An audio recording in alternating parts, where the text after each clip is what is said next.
Bienvenidos una vez más a la iglesia Calvary Chapel. Estamos estudiando la Biblia versículo por versículo, capítulo por capítulo, libro por libro. En esta ocasión hemos hecho un paréntesis entre nuestros estudios que teníamos de hoy día miércoles. Por ejemplo, estamos estudiando el libro de Primera de Reyes, capítulo por capítulo, y los domingos el libro de Marcos.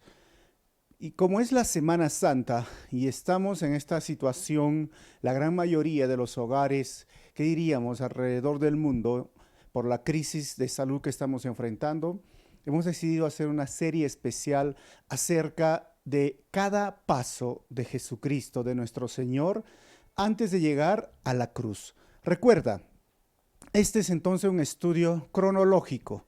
No es tanto inductivo, por eso yo voy a ir avanzando y luego me voy a detener en algunas partes que son relevantes para cada uno de nosotros. Así que nos quedamos ayer, día martes, que hizo Jesús el día martes, hizo 25 pasos. Miren, ya el sábado María está preparando al Señor para su sepultura.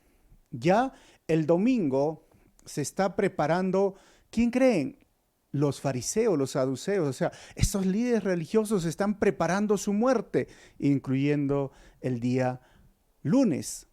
Jesús ahora prepara a sus discípulos para su muerte, pero hay algo más que hoy va a hacer. ¿Sabes qué? Jesús se prepara Él para su muerte. Así que bienvenidos a lo que vamos a estudiar hoy.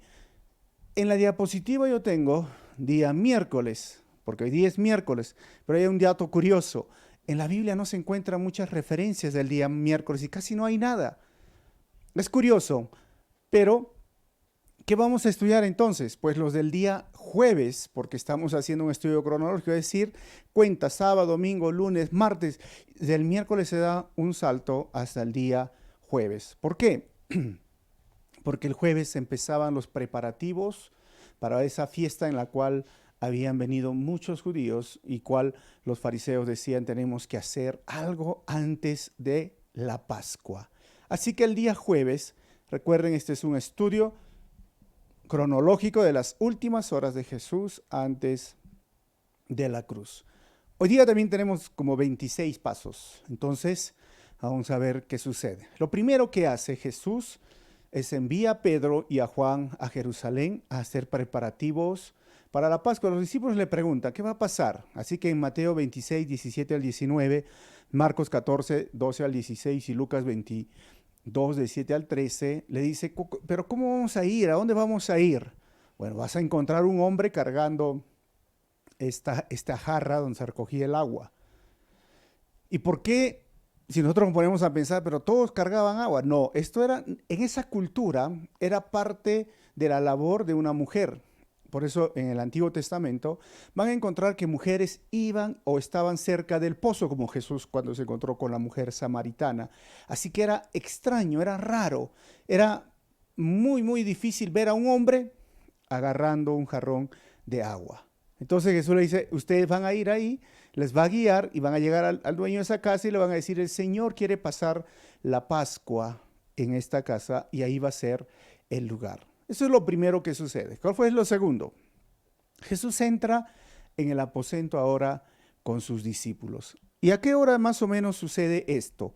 Normalmente se preparaba en la tarde, ya para anochecer. Entonces ellos preparan en la mañana, preparan la cena, y están llegando como a esta hora aproximadamente, si lo quieren ponerlo un poco más realístico, 5 de la tarde, están preparándose. Mateo capítulo 16, versículo 20 al 29, Marcos 14, 17 al 25, Lucas 22, 14 al 34 y Juan 13, del 1 al 14 al 31, va a explicarnos todo esto. ¿Qué va a explicarnos? Pues, ¿qué es lo que sucedió en esa cena? Hay un consejo que yo les puedo dar, ¿no? Si ustedes quieren saber los detalles exactos, Juan dedica casi la mitad de su evangelio para narrar todos los eventos que sucedieron desde el aposento alto. Los otros evangelios sinópticos narran sí algunos versículos, algunos un capítulo, partes, pero Juan se detiene y empieza a detallar paso a paso. Así que Lucas, como ustedes ven ahí, narra los comentarios durante la celebración, Lucas 22 del 14 al 18. Y va a narrar básicamente lo que va a decir Jesús, que no va a tomar o no va a probar el vino, no va a estar en esta cena hasta cuando esté instituido su reino. ¿Y cuándo será esto? Pues cuando Él venga por segunda vez va a instituir su reino. Ahora, lo segundo que sucede mientras este es el segundo paso en el aposento, es que Jesús lava los pies a sus discípulos. Por eso que está en Juan capítulo 13 del versículo 1 al versículo 17. Y lo que estaban celebrando, recuerden, es el Pesaj o el Pesach, se escribe, ¿no? Que es la Pascua. Y lo que significaba eso era saltar por encima. ¿Y por qué significaba saltar por encima? Porque les hacía recordar que cuando estaban en Egipto pasaron 10 plagas y en la última plaga iba a venir el ángel de la muerte, y cuando una persona había matado un cordero y la sangre de ese cordero estaría manchada en las bordes de la puerta, este ángel iba a saltar por encima de esa casa. Por eso se llamaba la Pascua. ¿Y qué se celebraba? El día de la liberación de una nación. Miles y miles de personas ese día estaban saltando de alegría, y les hacía recordar que cuando ellos estuvieron esclavos por 400 años, el sufrimiento. Por eso es que ese día también parte de las órdenes era que hagan panes sin levadura.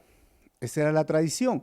O sea, ¿cómo se preparaban? Tenían que barrer, yo les voy a decir a grosso modo, porque no es un estudio detallado de la Pascua, pero por lo menos tenían que barrer toda la casa y sacar la levadura. ¿Y por qué se tenían que sacar la levadura? Porque Israel en muchos tiempos no era como ahora. ¿Qué significa? Que hay panaderías en cada esquina o panaderías, hay muchos centros de negocio. No, cada persona hacía su propio pan y usaban levadura normalmente, y las casas se quedaba un poco de levadura, se rociaba. Entonces limpiaban la casa, se preparaban, traían alimentos, este pan sin levadura, traían vino, las copas de vino, usaban 4 copas de vino, usaban agua, usaban hierbas amargas, y esas hierbas amargas les hacían recordar el tiempo de amargura, de dolor que sufrieron sus padres cuando tenían que hacer adobe sin paja. ¿Se acuerdan que lo que dijo el faraón? Todos estos ingredientes estaban dentro de lo que es la Pascua, y en momentos se celebraba, se comía el pan con estas hierbas amargas. O sea, todo esto era un proceso, se cantaban himnos, se daba la bienvenida, era un proceso que lo tenían ellos muy marcado. Así que el Señor dice, vamos a celebrar el Pesaj, que era saltar por encima el día de recordar la liberación de la esclavitud. Pero había un asunto, mientras que Jesús va dándola a empezar, no había alguien que lavó los pies. Y porque lavar los pies era el oficio de un esclavo, lavar los pies era el oficio de alguien inferior. Y ningún discípulo se miraba y decían, bueno, ¿quién se va a lavar los pies? Yo no voy a lavar, yo no. Porque recuerden que el domingo los recibieron con palmas, con palmeras, con esas ramas, que significaba justamente una fiesta, un regocijo. Y algunos decían que esas ramas de palmera también significaban, eran más o menos la idea de cuando Judas Macabeo recuperó el templo de los sirios, de mano de los sirios, y se celebró con estas palmeras. Entonces traía dentro de toda esta celebración, había un tono de adoración, pero un tono político, porque pensaban, ahora este va a ser, este Mesías en su mente de ellos va a ser como lo hizo Moisés, que entró y luego nos liberó al pueblo de Egipto con milagros, va a ser algo así. Había un tono político, y muchos de ellos ya estaban, los discípulos, pensando, uy, ahora sí, ¿qué va a pasar, no? Y más adelante va a haber una conversación lleno de orgullo de los discípulos, pero por este pensamiento nadie se atrevió a lavar los pies. Así que Jesús agarró, se puso de pie, como ven en la imagen, y empezó a lavar los pies. Estos pies no eran como hoy día a veces Vamos a lavar los pies entre hermanos, un acto de humildad. Pero vengan, por favor, córtense las uñas y lávense los pies antes para evitar los olores. No, estos pies eran terribles. Imagínate, no había asfalto. No sé si has visto esos personas que están, los campesinos con sus pies que solamente usan ojotas, acá lo llamamos, o las chanclas, ah, trabajando todo el día, caminando todo el día, lleno de sudor. Por eso era un trabajo denigrante. Pero el Señor, el Rey de Reyes y Señor de Señores, empieza a hacer esta labor y empieza a lavar los pies. ¿Y por qué era importante lavar los pies? Porque los judíos no usaban sillas como nosotros, usaban unas mesitas más pequeñas como esas mesas de ahora que los tenemos de sala y se recostaban eh, para comer y los pies de una persona quedaban cerca a la cabeza de la otra persona. Imagínense la incomodidad, ¿verdad? Por no decir los olores que habían ahí, y son 12 hombres, no sé ustedes, ahí me hace recordar los campamentos, ¿no? Cuando uno está en campamento y entran 12, 16 personas en una cabaña y llega el momento de dormir y todos se sacan los zapatos, bueno. Imagínate, vamos a comer el cordero, el pan sin levadura y todo este momento de la cena. Por eso era importante lavarse los pies. Entonces los discípulos no lo hicieron, el Señor lo hizo, se ciñó los lomos, como dice en la Reina Valera, es decir, se remangó toda su ropa hasta el punto para no mojarse y quedar ahí lavando. Así que empezó a lavar uno por uno, lavó a Tomás, lavó a Simón, lavó a Judas. ¿Te imaginas que lavó a Judas, al que lo iba a traicionar? ¿Acaso Jesús no sabía? Sí sabía que lo iba a traicionar. Y el Señor es así. Lavó los pies de aquel que era su enemigo y que lo iba a traicionar. Pero el Señor lo hizo. Y este es un dato curioso que en medio de esto Juan cuenta, que llega donde Pedro. Imagínense. Y Pedro dice, no, no, no, a mí no me vas a lavar los pies, Jesús. Yo no, no, no, no, no, no, no.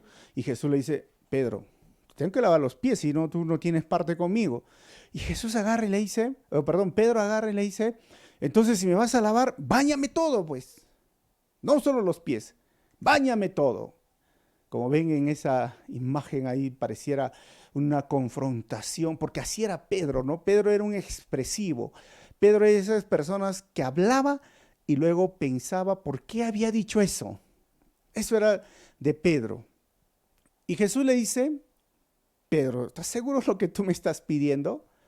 Y miren, Juan 13:10 le responde, ahí lo he puesto y dice, el que ya se ha bañado no necesita lavarse más que los pies, le contestó Jesús, pues ya todo su cuerpo está limpio y ustedes ya están limpios, aunque no todos. Yo sé, yo le pongo ese tono, ¿no? Porque si le hubiera mirado a Judas, como hoy día a veces hacen, ¿no? Aunque no todos, lo miraba a Judas y decía, no todos están limpios. Y Judas, no sé qué pensaba en ese momento, pero Jesús sabía que lo iba a traicionar. Ahora, lo he puesto en el griego, en el texto, si ustedes lo pueden ver. La palabra bañado es el lou y la palabra lavarse es el nipto. Y la palabra lou del bañado significaba, mire, cuando uno iba al templo, uno va a encontrar tipo piscinas o pozos o jacuzzi, no sé cómo lo pueden llamar, cuando ustedes vayan a Israel lo van a encontrar, hasta el día de hoy existe, que era un bañado, o sea, era un acto de purificación donde se lavaban todo el cuerpo. Y el lavarse era que cuando del templo a llegar, como ustedes ven en la imagen, la palabra nifto, que significa lavarse, es más que los pies, es lavarse.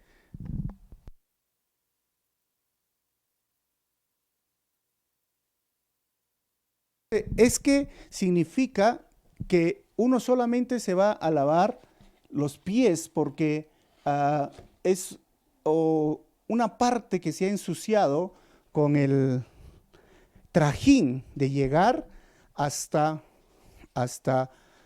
la casa. Así es que Pedro le dice, lávame, báñame. Y el Señor le dice, ya no necesitas bañarte, porque tú ya... ay,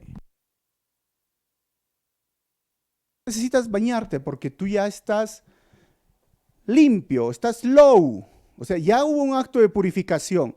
Ahora, tú solamente necesitas lavarte, una partecita. Las manos, los pies, porque ya estás limpio, ya estás bañado. ¿A qué se estaba refiriendo con esto nuestro Señor Jesucristo? Miren, le voy a decir a qué se refería. Que en Cristo nosotros hoy estamos limpios, hoy estamos bañados. O sea, ese acto de purificación por la sangre de nuestro Señor Jesucristo dice que lava nuestros pecados. Hemos sido limpiados de toda la contaminación, de todo lo sucio, de todo lo que estaba manchando nuestra vida. Pero en la vida del cristiano, en el proceso, nos podemos ensuciar nuestras manos, nuestros pies, y solo necesitamos el nipto, no necesitamos el lou, y eso es lo que le estaba diciendo a Pedro. ¿Y cómo hacemos el nipto? ¿Cómo nos lavamos? Porque ya somos bañados. Miren, primera de Juan, como dice el texto ahí, capítulo 1, versículo 9, dice, si confesamos nuestros pecados, Dios, que es fiel y justo, nos los perdonará y nos limpiará de toda maldad. Es cierto, nos ensuciamos en el trajín de la vida, porque el cristiano no es alguien que quiere pecar, que desea pecar, pero es alguien que cae en pecado. ¿Por qué? Porque tenemos todavía esa herencia pecaminosa, eso que está ahí, ese pecado, ¿no? Ese viejo Adán dentro de nosotros. Como Pablo lo explicaba, a veces quiero hacer algo bueno y dentro de mí encuentro algo que no me deja y al final termino que quiero hacer lo bueno, termino haciendo lo malo.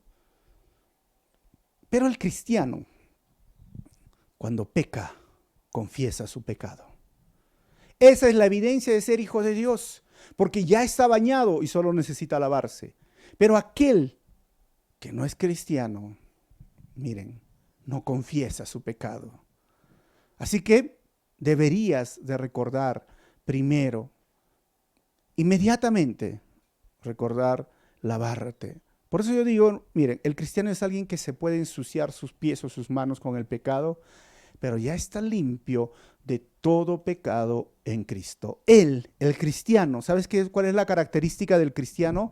Confiesa sus pecados a Dios inmediatamente que se ensucia. No es el deseo. Por eso Juan, lean primera de Juan, dice, si decimos que no tenemos pecado, también lo hacemos a él mentiroso, ¿ok? Pero si confesamos, él es fiel y justo para limpiarnos, perdonarnos y limpiarnos de toda maldad. Luego Juan va a decir, el Hijo de Dios no peca, no continúa pecando, no sigue pecando, no se regocija en su pecado, vuelve, se arrepiente. ¿Cuánto tiempo será? Y eso es algo que mucho no lo podemos hoy día limitar, pero sí recuerda que aquel que ha nacido de nuevo confiesa su pecado y si es posible restituye, repara, lo arregla, si en caso hubiese ofendido a muchas personas. Esto es el Hijo de Dios. Y Pedro le decía esto al Señor. Entonces le digo, y Jesús le dijo como en la imagen, Pedro, si tú no lo haces, mira, no tienes parte conmigo. Entonces entendió, dijo, bueno, lávame los pies. Qué difícil era Pedro, ¿no? Así que terminó lavando los pies de Pedro. Esto me da otra lección. Porque si es Jesús, ese rey, miren, muchos hoy deberían de ser siervos. Muchos que hoy deberían de ser siervos son reyes. Es curioso porque salen con las mejores marcas de ropa, no está mal tener ropa, pero se sienten como los reyes, ellos no son para servir. Miren, ellos piensan que la iglesia, estoy hablando de pastores o apóstoles o profetas que se llaman ahí por los canales de televisión, que miren, se sienten como reyes, porque ya no es suficiente viajar en avión, ¿no? Tampoco es suficiente viajar en primera clase. No, pues el Señor, Él necesita un jet privado. Una vez le preguntaron a un televangelista, así se lo conoce, ¿no? ¿Por qué usted se ha comprado su jet de $43 millones? Digo, no, pues porque en los vuelos comerciales hay muchos demonios. Era interesante, ¿verdad? Son reyes y es para hacer la obra, obviamente, entre comillas. Pero nuestro Señor no fue así. Así que si tú estás en el liderazgo y anhelas un día ser pastor, y esto es una de las normas que nosotros vivimos, esta filosofía en Calvary Chapel, sirve y no esperes que te sirvan. Mira, sirve y no esperes que te sirvan. Y decimos, el que no sirve, no sirve. Porque nosotros somos llamados a servir. Ahora, ¿el servicio quita autoridad? No, Jesús es el Señor, Jesús es el Rey. Y mira, y sirvió y no le quitó ninguna autoridad. Porque dice, no, si me ven haciendo cosas así como limpiar baños o cocinar o no sé, cualquier cosa, lavar los platos, eso no es para mí. Porque yo soy el siervo. ¿Y qué siervo eres, pues? Porque el siervo es el que sirve. El siervo en ese contexto es el esclavo, es el dulo, es el que no tiene derechos, solo tiene deberes y responsabilidades.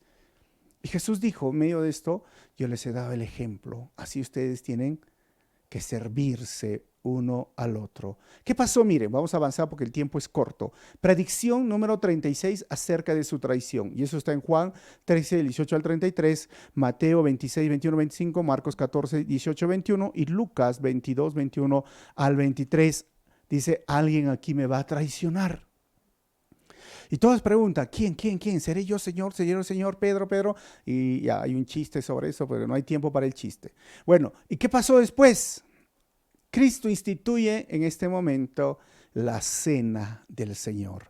Mateo 26, del 26 al 29 narra esto, Marcos 14, 22 al 25 y Lucas 22, 19 al 20 empieza partiendo el pan, empieza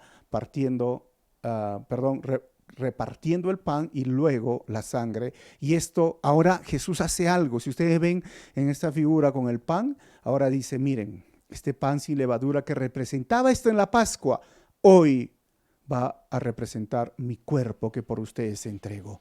Miren, este vino que tenía esta función, hoy va a representar mi sangre que va a ser derramada por ustedes. Hagan eso. Entonces, esa es la institución de la cena del Señor que hasta hoy día lo celebramos y nos gustaría celebrar en estos días con toda la iglesia. Después de esto, ¿qué sucede? El Señor reprende a los discípulos por su disputa. Eso estamos hablando, miren, dentro de la cena de la Pascua, ¿no? ¿Por qué? Porque en Lucas 22, 24 al 27 y Juan 13, 34, 35 nos cuentan que entre ellos estaban ya celebrando la cena. Mira, el Señor ahora va a instituir su reino, poder político. Decía, no, yo me siento a la derecha, no, yo voy a hacer esto, yo voy a ser el ministro de Economía, no sé, para que se pueda entender, ¿no? Yo voy a ser el ministro de Defensa, yo voy a estar ahí. Y Jesús dice, ¿qué están hablando? ¿Qué están hablando? ¿No saben que el mayor servirá al menor?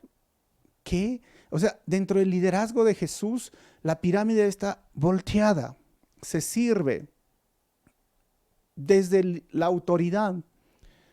Eso es algo que transformaba en ese contexto y hasta el día de hoy se ha olvidado, pero estamos muchas iglesias asumiendo este rol. ¿Qué pasó después? F. La predicción 37 de la muerte de Pedro, en Juan 13, 36, dice, no, Señor, pero no, ¿cómo es posible? Mira, lo que va a pasar, dice, tú me vas a negar y así vas a morir. Dijo, no, hasta la muerte. Bueno, no pidas eso. Le dice, mira, Satanás ha pedido para zarandearte. Me ha pedido permiso. Y la muerte que iba a tener era muy parecida. Sí, dijo, yo voy a ir hasta la muerte, sí vas a morir, pero no ahora. G, predicción 38 en relación a las negaciones de Pedro. Juan 13, 38 le dice, además Pedro, mira, antes que calle el gallo 3 veces, tú me vas a negar. Pedro dice, jamás, yo no lo voy a hacer hasta la muerte. Bueno, ahí es donde avanzan y luego viene, en medio de la cena, tercer paso, sermón sobre la casa de su padre. Y ya empezamos Juan capítulo 14, del versículo 1 al 31, y dice, no estén tristes, porque el Señor le dice, el Hijo del Hombre tiene que ir y todos se ponen tristes, porque le dice cómo la forma en que va a morir, le dice, no estén tristes, en la casa de mi Padre hay muchas moradas. Miren, si no fuese así, ya se los hubiera dicho. Así es que ya no me verán, pero dentro de poco sí me van a ver, pero ¿sabes qué? Empieza a narrar esa historia. Y uno de sus discípulos dice, muéstranos, ¿cuál es el camino? Jesús le dice, miren, yo soy el camino, yo soy la verdad, yo soy la vida. Es en ese momento que nuestro Señor Jesús da, esta verdad que nunca nos debemos de olvidar. Jesús es el camino, es la verdad y la vida. básicamente el corazón, diríamos, ¿no? De estas charlas. Hay muchos, pues, ¿no? Ahora, ¿qué sucede? Cuarto, terminan todo eso, como digo, es un estudio cronológico, no hay mucho detalle para hablar. Del aposento alto ahora se van al Getsemaní. Y mientras ya están terminando la cena, y ya se instituyó la Santa Cena, que lo conocemos, ahí están los textos en referencia, como ustedes lo pueden ver. ¿Qué sucede? Cuando están yendo a Getsemaní, lo primero que hace el Señor es un sermón, el sermón número 16 desde que comenzó su ministerio a sus apóstoles. ¿Y cuál es ese sermón? Sobre la vid y las ramas. Yo soy la vid y ustedes son las ramas. La Reina Valera dice pámpanos, que vendría a ser las ramas. Eso está en Juan capítulo 15, versículo 16. ¿Y qué quiere decir esto? Miren, Jesús dijo, estas ramas tienen que dar frutos. Esa uva que ustedes ven ahí, básicamente son los pámpanos, las ramas, tienen que dar frutos.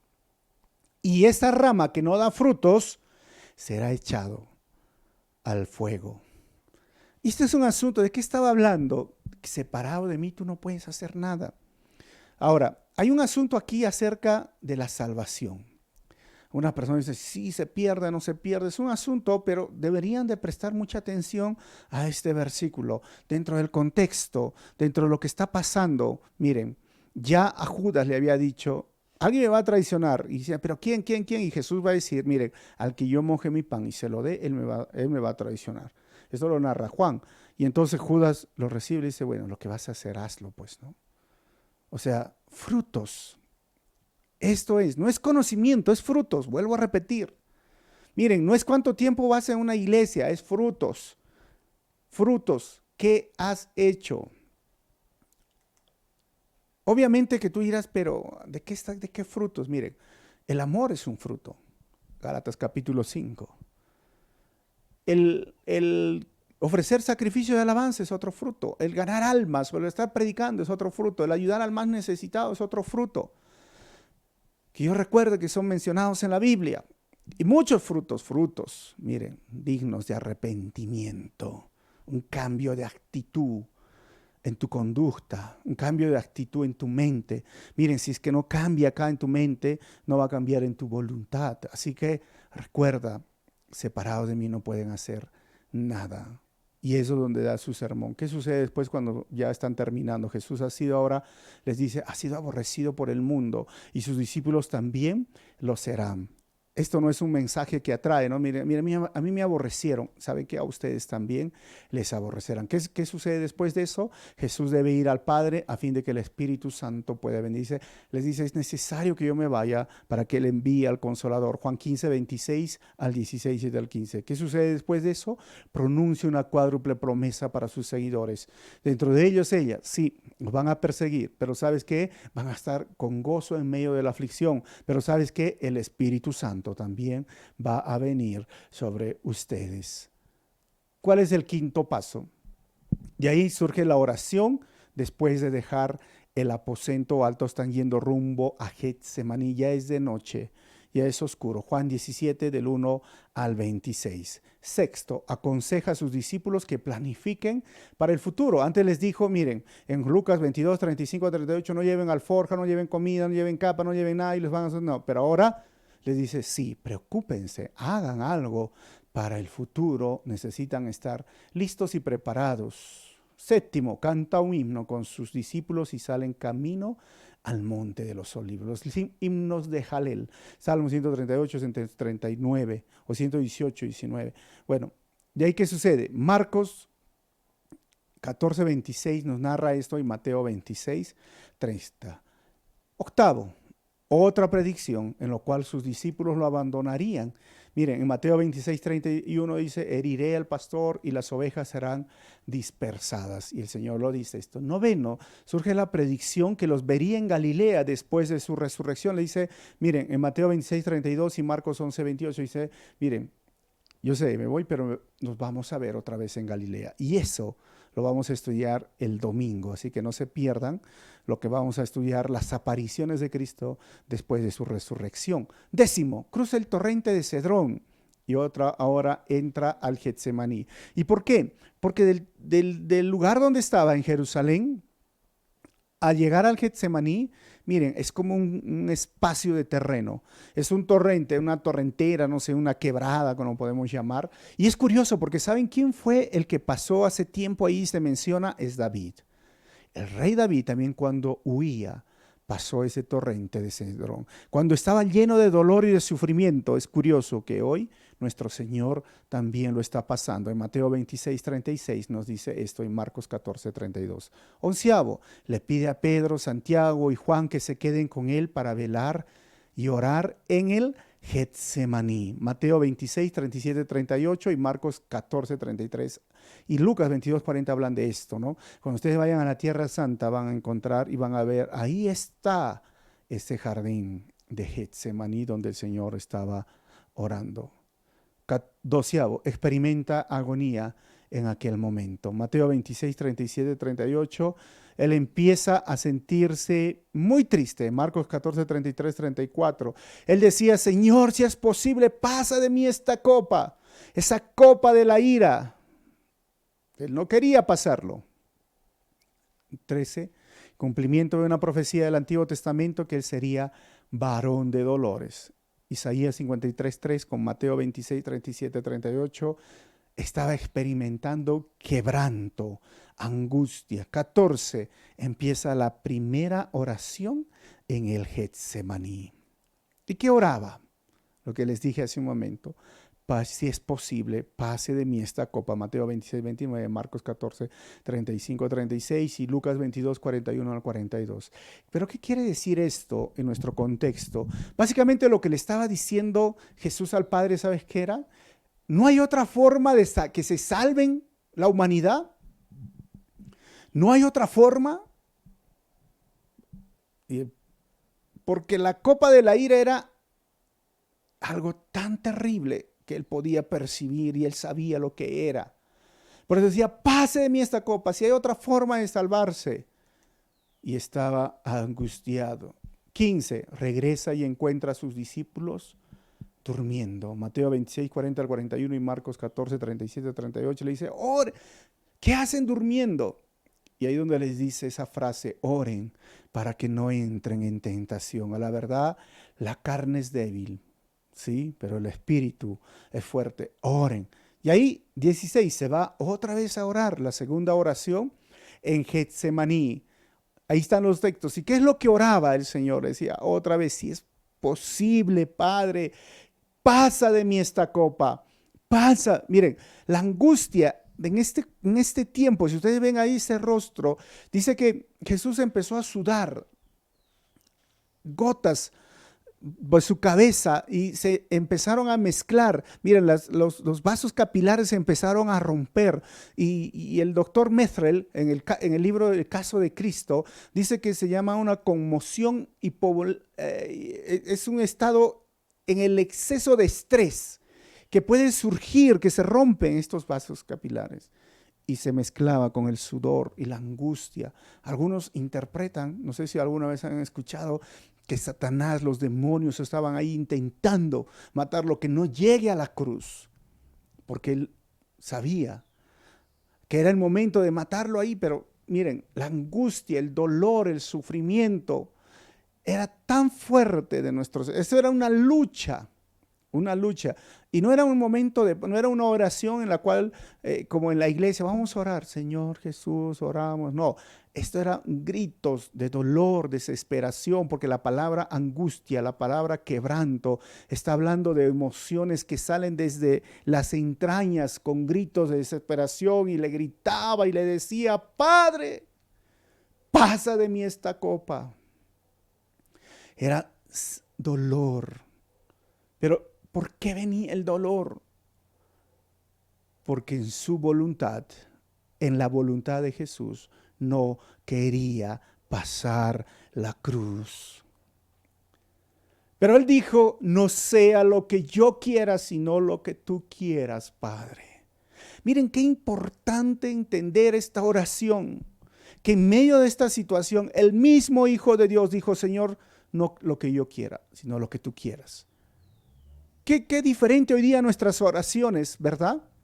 Y a veces esas oraciones de fe y prosperidad donde dice, yo te ordeno, Dios, yo decreto, esto está ahí, tú estás obligado a obedecer. El mismo Hijo de Dios dijo, no sea lo que yo quiero, sino lo que tú quieras. Aprendió a someterse a la voluntad del Padre. Y él dijo, para eso estoy, pues, ¿no? Para eso he venido. Por eso yo digo, miren, como está ahí en el Calvario, Jesús entregó su cuerpo, pero en el Getsemaní entregó su voluntad. Sí es cierto, entregó en el cuerpo, en la cruz, pero ahí entregó su voluntad. O sea, pero ¿qué era lo que le afligía? Miren, no era el dolor físico, porque Jesús sabía de dolor físico. No era la muerte, porque al final Él es el Hijo de Dios y podía volver a morir. ¿Sabes cuál era la copa de la ira y lo que le quebrantaba el corazón? Eran los pecados de todos los habitantes del mundo. Eso era la copa, ese trago amargo que no quería Él beber. O en otras palabras, el que no tenía pecado, cargó con tu pecado. Era tu pecado ese trago amargo que no quería beber. Entiéndelo. El santo se ensució con aquello que tú llamas errores, equivocaciones o desliz. Y eso debería ser como está ahí. Miren, la peor noticia es que un Dios santo no se ensuciará con el pecado otra vez, porque el pecado no habita en el cielo. Si tú lo llamas error o tal, eso fue lo que él se dijo, no quiero tomarlo. Y lo asumió una vez. Por eso hoy ofrece salvación. Pero cuando todo este tiempo de gracia y misericordia termine, recuerda, una de las peores noticias para el ser humano es que hay un Dios allá arriba. No admite el pecado. ¿Y qué significa? Que si tú mueres en tus pecados, imposible que vayas al cielo. Hoy es la oportunidad. Hoy ha bebido ese trago amargo nuestro Señor. ¿Y qué significa? Mira, ponte a pensar, no sé, es como que llegaras a esas aguas estancadas, ¿no? Esas como tipo cloacas que le dicen. O sea, no sé si alguna vez has estado en esas aguas llenas de mosquitos, llenos de animales, llenos de papeles, de hojas turbias, todo, y que agarres y te digan, toma este vasito de agua y trágatelo. Tú dices, qué feo, qué horrible, yo estoy acostumbrado a tomar agua filtrada. Lleno de suciedad, lleno de lo que hacen los animales, de popó, no sé cómo te lo puedo explicar, está lleno esa agua y tú que te lo tomes. Así era el pecado. El Señor dijo, pero ¿cómo yo, siendo santo, siendo inocente, ensuciarme? Por eso vamos a ver en el estudio del viernes cómo sucedió esto. 17. En medio de ese dolor, un ángel del cielo lo conforta. Lucas 22:43 cuenta. Por eso es que se dice esta teoría. Dice porque Satanás, sus demonios estaban alrededor y Dios tuvo que enviar un ángel. Lucas 22:43 para estar con él. 18. Encuentra a sus discípulos durmiendo por segunda vez. Mateo 26:43 y Marcos 14:40. Bien feliz, todos ellos. Todos durmiendo así, ¿no? Y Jesús le dice, no han podido velar, no pueden, ¿qué pasa? Miren, otra vez los despierta, oren. Y Jesús, la tercera oración en Getsemaní 19, Mateo 26:44. ¿Y qué sucede después? Regresa otra vez y encuentra a sus discípulos durmiendo por tercera vez. Mateo 26:45-46, Marcos 14:41 y Lucas 22:45-46. Y les dice eso. ¿Qué les dice? Llegó la hora. Llegó la hora donde el Hijo del Hombre va a ser traicionado. Despierten. Y es en ese mismo momento que viene este paso 21.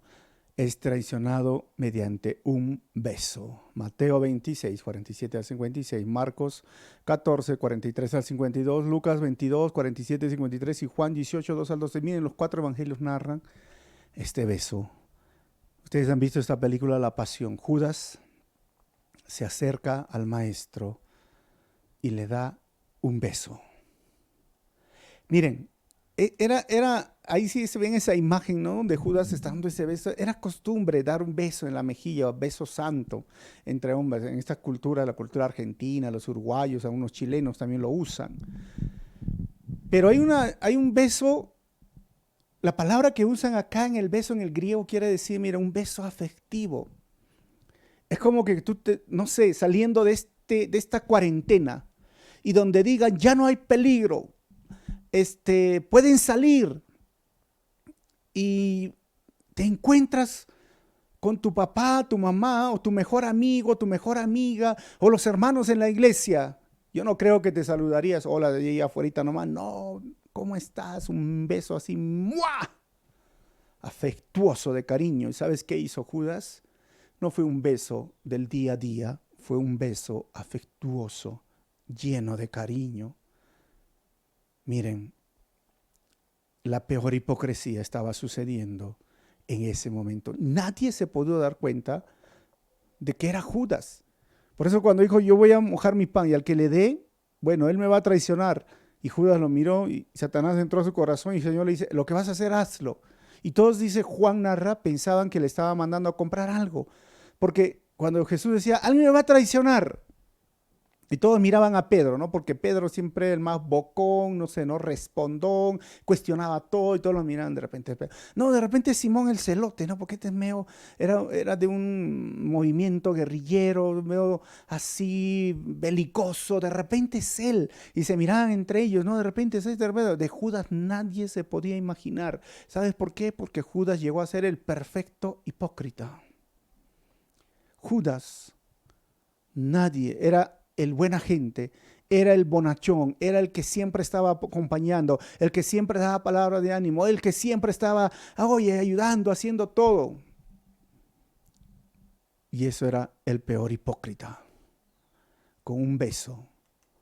Miren, yo digo, Judas traicionó a Jesús con un beso. Sí es cierto. Y hoy podemos llegar a traicionar a Jesús con nuestras acciones pecaminosas también. Si decimos Judas el perfecto hipócrita, nosotros actuamos en hipocresía cuando fingimos ser alguien en la iglesia y en nuestra casa somos diferentes. Cuando fingimos ser alguien en la reunión de jóvenes y en nuestro trabajo somos diferentes. Cuando negamos que somos cristianos, cuando negamos con nuestros actos pecaminosos, porque hay cristianos que quieren parecerse al mundo, traicionan con un beso al maestro. Hermano, hermana, en estos días que vas a ver quizás películas y vas a decir, ¿cómo es Judas? Hazte un análisis en tu vida. Hasta el día de hoy, Dios nos da una pausa en el tiempo. Todos estamos en casa. ¿Qué estabas haciendo bien? ¿Qué estabas haciendo mal? ¿Qué necesitas priorizar? ¿Necesitas reorganizar tu tiempo? Porque Dios es el primer lugar. Traicionas al maestro cuando no estás cumpliendo su misión, cuando no estás cumpliendo tu propósito. Porque para eso nosotros hemos sido salvados. Recuerda, la hipocresía no solo está en la vida de Judas, hoy también está la hipocresía en la iglesia. ¿Qué sucedió? Paso 22, milagro. Jesús restaura una oreja cortada. Cuando lo vienen a tomar prisionero, Pedro reacciona. Mateo 26, 51, Marcos 14, 47 y Lucas 22, 50 y 51 y Juan 18, 10. Pedro saca la espada y lo quiere partir en dos al soldado que lo quiere agarrar a Jesús. Ojo, porque algunos dicen, no, Pedro le cortó la oreja. No, Pedro tenía mala puntería, le quería dar en toda la cabeza y al final le agarró la oreja. Malcolm menciona este hombre, la oreja y Jesús agarra y se pone su mano sobre la oreja y recibe sanidad. Mire, haciendo un milagro cuando lo vienen a apresar. 23, Jesús reprende a Pedro por su acto de violencia. Y es donde esta frase famosa en Mateo 26, 54 y Juan 18, 11 le dice, el que vive a espada morirá. Así que el reino de los cielos no es violencia, en ese sentido, ¿no? Lo que hoy día dice, no, vamos a tomar con violencia, vamos a las calles. Bueno, algunos tienen esa idea. 24, Jesús reprende también a sus captores por su acto de violencia. Le dice en Mateo 26, 55, en Marcos 14, 48, 49 y Lucas 22, 52, 53, ahí está escrito, les dice todo el día, todo el tiempo. Hoy, hace pocos días estuve en el templo y vienes ahora con palos, que si yo fuese que un vulgar ladrón, básicamente. Miren que Judas trajo una compañía. La compañía era el 10% de una legión. La legión constaba de 6,000 soldados, es decir, el 10%, 600 soldados. Y cuando Jesús dice, yo soy, los que iban a apresarlo, cayeron para atrás. 25. En ese momento él es abandonado por todos. Todos huyeron, es lo que dijo. Hieran al pastor e irá. Mateo 26, 56 y Marcos 14, 50 al 52. Y todos menos uno, porque mira, yo le he puesto Marcos 14 porque Marcos menciona y un joven se quedó ahí. Y todos dicen que es Juan Marcos. En ese tiempo era un jovencito que estaba ahí curioseando, mirando qué está pasando con el maestro.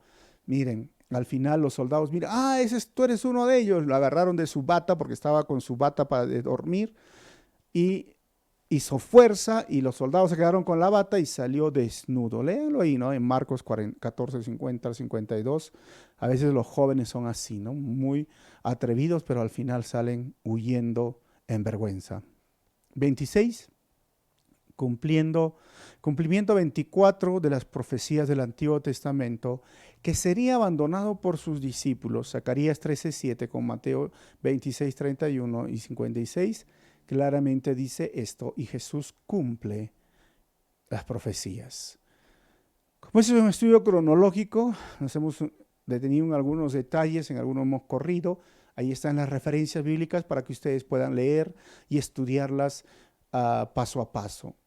El tiempo es corto, me gustaría terminar con 4 conclusiones. Primero, somos santos porque hemos sido lavados por la sangre de nuestro Señor. Pero si nos ensuciamos, nunca olvidemos recurrir a Él inmediatamente. Si en algún momento, porque este es el asunto de la gracia, ¿no?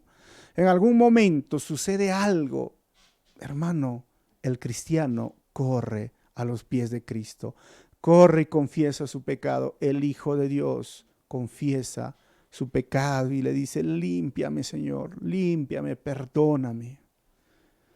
Spurgeon decía, las ovejas caen en el lodo, se levantan, se tratan de limpiar y siguen caminando.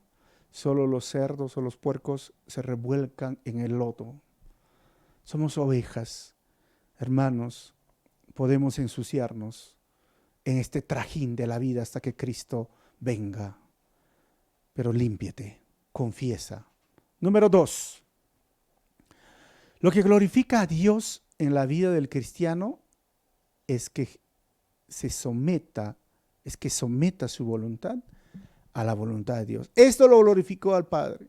El Hijo se somete al Padre en su voluntad. Y este es un punto importante que tienes que entender, porque sabes que hay muchos cristianos que creen que la Biblia son sugerencias, o sea, sus mandatos, todo.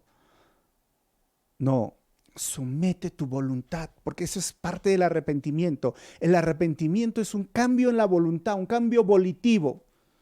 Y cuando hay un cambio en la voluntad, va a haber un cambio en tus acciones. Pero muchas veces no sucede un cambio en tu voluntad porque el cambio tiene que ser cognitivo en tus pensamientos, en tus ideas. Es decir, entiende, Dios sabe qué es lo mejor para ti. Sométete a su voluntad y vive para Él. Tercero, oremos para no entrar en tentación. Y cuarto, recuerda esto, sin santidad nadie verá al Señor. Claramente vemos en todo este relato, tenemos a un Judas, alguien que no produjo frutos. Tenemos a un Pedro, que más tarde va a negar y lo vamos a ver mañana. Pero la diferencia entre estos dos es que después Pedro se arrepiente y produce mucho fruto. Judas no produjo fruto. Así que por nuestros frutos nos van a conocer. Y el cristiano, recuérdalo, sin santidad nadie verá al Señor. Vamos a orar. Padre, te damos gracias. Gracias, Señor, porque tú has hecho una obra maravillosa en nuestras vidas. Tú has lavado, no con agua, no con jabón, sino con tu sangre preciosa, nuestras vidas. Cuando nosotros nos hemos arrepentido, cuando nosotros, Señor, hemos decidido ser tus discípulos, cuando nosotros nos hemos sometido a tu voluntad, ese cambio se ha producido en nuestra vida y estamos como ese lobo, bañados, completamente limpios. Y eso se llama la santidad posicional, Señor, que tú nos llamas y nos das porque somos santos hoy.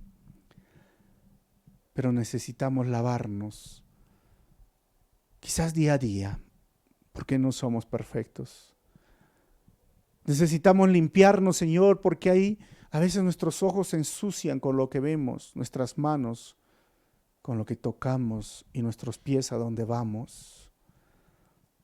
Pero corremos, Señor, a tu trono de gracia. Y así queremos vivir, Señor, alejados del pecado. Y vivir para ti, Señor, confesando. Porque así es el cristianismo, Señor, y tú nos lo has enseñado. Empezamos con confesión de pecados y arrepentimiento y continuamos con confesión de pecados y arrepentimiento hasta el día que tú vengas. Ese proceso continuo nos santifica en nuestra vida práctica, porque sin santidad nadie te va a poder ver. Ayúdanos, Señor, en tu gracia a vivir para ti. Y gracias, Señor, en esta tarde por este estudio. En tu nombre oramos así, Jesús. Amén.